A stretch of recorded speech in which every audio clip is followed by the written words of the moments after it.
మే 20వ తేదీన సార్వత్రిక సమ్మెను జయప్రదం చేయాలని ఐఎఫ్టియు జాతీయ కార్యదర్శి శ్రీనివాస్ పిలుపునిచ్చారు. ఆర్మూర్ పట్టణంలోని ఐఎంఏ భవనంలో ఐఎఫ్టియు జిల్లా అధ్యక్షులు భూమన్న ఆధ్వర్యంలో సమ్మె సన్నాహక సదస్సును నిర్వహించారు.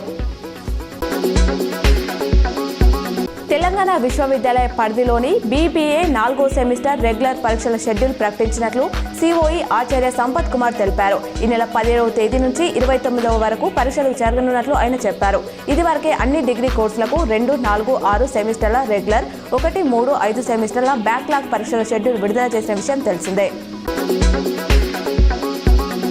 కేటీఆర్ నాయకత్వంలో పనిచేస్తానని హరీష్ రావు అనడంలో ఆశ్చర్యం లేదని సీఎం రేవంత్ అన్నారు. మీడియాతో చిట్చాట్లో మాట్లాడుతూ ఆ కుటుంబంలో ఎవరు నాయకత్వం అయినా తేడా ఏముంది, బిల్లా అయినా రంగా అయినా ఒకటే కదా, దళితునికి బీఆర్ఎస్ నాయకత్వం ఇస్తే మేలని అనుకోవాలి, కేసీఆర్ ఎలాగో అసెంబ్లీకి రావట్లేదు కాబట్టి దళితునికి ప్రతిపక్ష నేత పదవి ఇస్తే బాగుంటుందని ఆయన వ్యాఖ్యానించారు.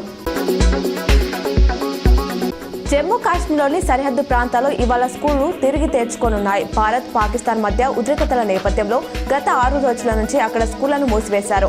ఇప్పుడు కాల్పుల విరమణ అమల్లోకి రావడంతో సాధారణ పరిస్థితులు నెలకొన్నాయి. దీంతో సాంబా, విజయపూర్, గద్వా, బర్నోటి, లఖన్పూర్, రాజౌరి తదితర ప్రాంతాల్లో పాఠశాలలు పునఃప్రారంభిస్తున్నట్లు అధికారులు ప్రకటించారు.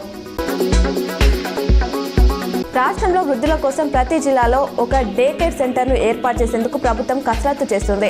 ఒంటరితనం, అనారోగ్యంతో ఇబ్బంది పడుతున్న వారి కోసం ఈ నిర్ణయం తీసుకుంది. వృద్ధుల కాలక్షేపం కోసం ఇండోర్ గేమ్స్, కథల పుస్తకాలు, యోగా, మెడిటేషన్ చేసుకునేందుకు వెసులుబాటు కల్పించనున్నట్లు సమాచారం.